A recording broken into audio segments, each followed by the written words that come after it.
ہمارے کلچرز میں بھی، ہم نے مسلمان کلچرز میں بھی کئی کئی جگہ پر ایسا ہوا ہے کہ ہم نے ہر چیز کی پرسکرپشن نکالنے کی کوشش کی ہے، اگر وہ اللہ تعالیٰ کی طرف سے آئی ہو نہ آئی ہو اس سے کوئی فرق نہیں پڑتا ہمیں.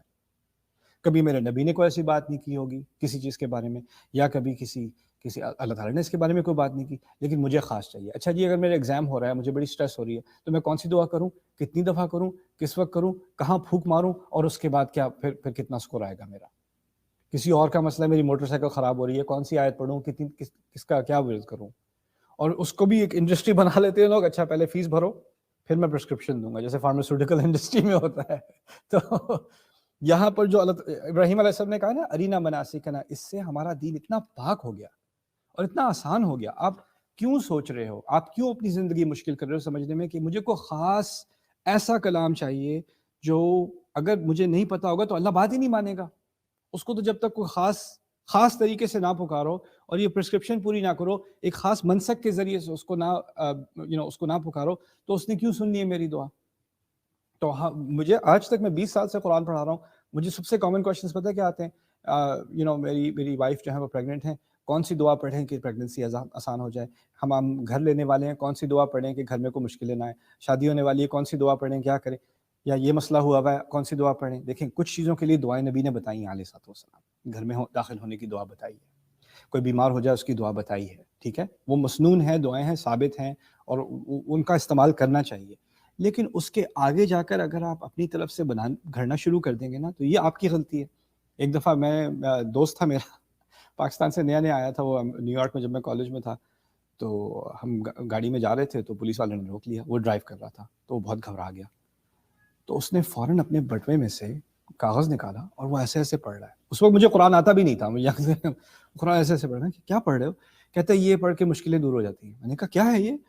اس میں کاف ہا یا عین صاد الف لام میم حامیم نون قاف الف لام میم را الف لام را، حروف مقطعات قرآن کے، اس کا ایک ٹیبل بنا ہوا ہے.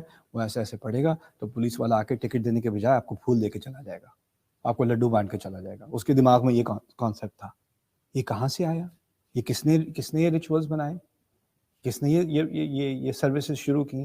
اور یہ جس طرح یہ ہندوازم میں اور مذاہب میں انڈسٹری بنتی ہے، اسی طرح ہمارے دین میں بھی بنتی ہے. اور یہ بہت بڑا مذاق ہے قرآن کے ساتھ، ہماری اتنی بڑی زبردست تراث کے ساتھ، کہ ہم اس چیز کو آنکھیں بند کر کے مان لیں. اللہ تعالیٰ ہمیں ان چیزوں سے بچائے. خیر، وَأَرِنَا مَنَاسِكَنَا وَتُبْ عَلَيْنَا، کہ ہمیں اپنے ریچولز دکھا دے اور ہماری توبہ قبول کر لے. آسانی کیا ہے کہ جو مشکل آپ کے سامنے ہے، جو چیز آپ کو فیس کری، اللہ تعالیٰ نے اس کے لیے اتنی پیاری دعائیں ہمیں دی ہیں اور اتنی کمپریہنسو دعائیں دی ہیں، تو کیوں انسان سمجھے کہ اس کے لیے یہ دعائیں کافی نہیں ہیں. ایک تو ہمارے دل سے دعا نکلتی ہے، وہ تو اللہ تعالیٰ کو ویسے ہی قبول ہے، اجیب دعوت الداعی اذا دعان. جب اللہ نے دروازہ کھولا ہے تو ہمیں بند کرنے کی کیا ضرورت ہے؟ جو چیز اللہ نے ایکسپینڈ کی ہے، جو اللہ نے وسعت دی ہے جس چیز میں، اس میں تنگی ہم کیوں ڈالیں خواہ مخواہ کی. اسی لیے اللہ تعالیٰ کہتے ہیں جگہ جگہ، جیسے بقرہ میں بھی کہہ دیا یرید اللہ بکم اليسر ولا یرید بکم العسر، تمہارے لیے تو تمہارا رب آسانی چاہتا ہے، اب مشکلیں تھوڑی چاہتا ہے. سورۃ النساء میں کہہ دیا یرید اللہ لیخفف عنکم، اللہ تو تمہارے لیے آسانی، تمہارا بوجھ ہلکا کرنا چاہتا ہے. وخلق الانسان ضعیفا، کہ انسان تو کمزور بنایا گیا ہے. یہاں پر وَأَرِنَا مَنَاسِكَ وَتُبْ عَلَيْنَا، اور ہماری توبہ قبول کر لیں. اب پتہ چلا کہ توبہ قبول کروانے کا بہترین طریقہ کیا ہے کہ جو مناسک اللہ نے دیے ہیں نا، اس کو بندہ فالو کرے جب کرنے ہوتے ہیں. جیسے رمضان کے مناسک ہیں، اس کے مہینے میں ابھی ہیں. نماز کے مناسک ہیں، ان کو پورا کرے. حج کے، عمرے کے مناسک ہیں، ان کو پورا کرے، اور پھر توبہ کرے. اللہ تعالیٰ کو یہ ہمیں ڈیمونسٹریٹ کر رہے ہیں کہ اللہ تعالیٰ نے کچھ کنڈیشنز رکھی تھیں، ہم ان کنڈیشنز پہ پورے اترے، اور پھر ہم اللہ تعالیٰ سے ایک بہت بڑی دعا مانگ رہے ہیں. وہ کیا ہے کہ ہماری توبہ قبول کر لے. جو دعا کہاں سے شروع ہوئی تھی؟ ربنا تقبل منا انک انت السمیع العلیم.